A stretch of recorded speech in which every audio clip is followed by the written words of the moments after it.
अस्सलाम वालेकुम दोस्तों, जिदा एक बुजुर्ग फरमाने ने कि बहुत ही खुशी गमा बराबर नाल यकीन दे जानी ਉਹ रुख कदे हरे नहीं रहंदे बहुता जिन्हां नूं पानी। ਇਹਦਾ ਕਹਿਣ ਦਾ ਮਤਲਬ ਇਹ ਹੈ ਕਿ ਜਦੋਂ ਵੀ ਇਨਸਾਨ ਆਪਣੀ ਹੱਦ ਤੋਂ ਵੱਧ ਹੈ ਤੇ ਉਹ ਖਤਮ ਹੋ ਜਾਂਦਾ ਹੈ।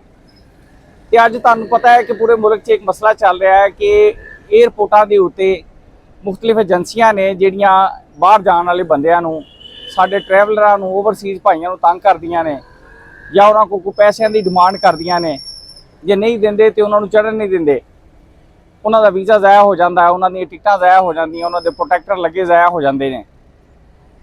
ਤੇ ਉਹਦੇ ਤਦਾਰਕ ਵਾਸਤੇ ਵੀਡੀਓ ਬਣਾਈ ਜਾ ਰਹੀ ਹੈ ਕਿ ਪੂਰੇ ਮੁਲਕ 'ਚ ਕਿਸੇ ਵੀ 에ਅਰਪੋਰਟ ਦੇ ਉੱਤੇ ਤੁਹਾਨੂੰ ਕੋਈ ਏਜੰਸੀ ਵਾਲਾ ਬੰਦਾ ਤੰਗ ਕਰਦਾ ਹੈ, ਕੋਈ FIA ਦਾ ਮੁਲਾਜ਼ਮ ਤੰਗ ਕਰਦਾ ਹੈ, ਪੈਸੇ ਮੰਗਦਾ ਹੈ ਜਾਂ ਤੁਹਾਨੂੰ ਤੰਗ ਕਰਦਾ ਹੈ ਜੀ ਵੀ ਤੁਸੀਂ ਆਹ ਚੀਜ਼ ਨਹੀਂ ਲੈ ਕੇ ਆਏ, ਆਹ ਚੀਜ਼ ਨਹੀਂ ਲੈ ਕੇ ਆਏ, ਜਦੋਂ ਕਿ ਤੁਹਾਡੇ ਕੋਲ ਵੀਜ਼ਾ ਵੀ ਹੈਗਾ, ਟਿਕਟ ਵੀ ਹੈਗੀ ਹੈ, ਹੋਟਲ ਬੁਕਿੰਗ ਵੀ ਹੈਗੀ ਹੈ, ਜਾਂ ਤੁਹਾਡੇ ਕੋਲ ਵਰਕ ਵੀਜ਼ਾ ਵੀ ਹੈਗਾ ਜਾਂ ਸਟੱਡੀ ਵੀਜ਼ਾ ਵੀ ਹੈਗਾ, ਤੇ ਤੁਹਾਨੂੰ 에ਅਰਪੋਰਟ ਤੇ ਚੜ੍ਹਨ ਨਹੀਂ ਦਿੱਤਾ ਜਾਂਦਾ।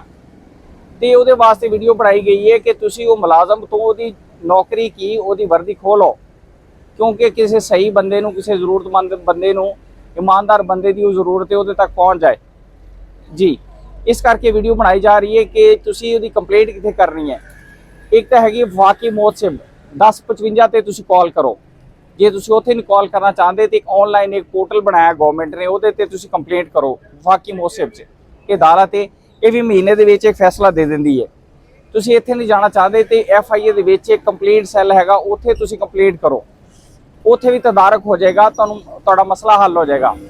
ਜੇ ਤੁਸੀਂ ਉੱਥੇ ਨਹੀਂ ਜਾਣਾ ਚਾਹਦੇ ਤੇ ਹਾਈ ਕੋਰਟ, ਸੁਪਰੀਮ ਕੋਰਟ ਦੇ ਵਿੱਚ ਵੀ ਤੁਸੀਂ ਰਿਟ ਕਰਕੇ ਆਪਣੇ ਕੋਰਟ ਦੇ ਆਰਡਰ ਲੈ ਕੇ ਤੁਸੀਂ ਟਰੈਵਲ ਕਰ ਸਕਦੇ ਹੋ ਤੇ ਆਪਣਾ ਜਿਹੜਾ ਨੁਕਸਾਨ ਦਾ ਹਜ਼ਾਲਾ ਹੈ ਉਹ ਵੀ ਪੂਰਾ ਕਰਾ ਸਕਦੇ ਹੋ ਜੀ। ਜੇ ਤੁਹਾਨੂੰ ਸਾਡੀ ਮਦਦ ਦੀ ਜ਼ਰੂਰਤ ਹੋਏ ਤੇ ਅਸੀਂ ਵੀ ਹਾਜ਼ਰ ਹਾਂ। ਮੇਰਾ ਨਾਮ ਐਡਵੋਕੇਟ ਫਹਿਮੀਦ ਨਵਾਜ਼ ਅੰਸਾਰੀ ਹੈ ਤੇ ਪੂਰੇ ਪਾਕਿਸਤਾਨ 'ਚ ਅਸੀਂ ਲੋਕਾਂ ਦੀ ਮਦਦ ਕਰ ਰਹੇ ਹਾਂ ਕਿ ਇਹੀ ਓਵਰਸੀਜ਼ ਨੇ ਜਿਨ੍ਹਾਂ ਦੀ ਬਲ ਦੇ ਉੱਤੇ ਪੂਰੇ ਮੁਲਕ ਦੇ ਵਿੱਚ, ਪੂਰਾ ਮੁਲਕ ਦੀ ਮਈਸ਼ਤ ਦਾ ਪਹੀਆ ਚੱਲ ਰਿਹਾ ਜੀ। ਦੁਆਵਾਂ 'ਚ ਯਾਦ ਰੱਖਿਓ। ਬਹੁਤ ਬਹੁਤ ਸ਼ੁਕਰੀਆ।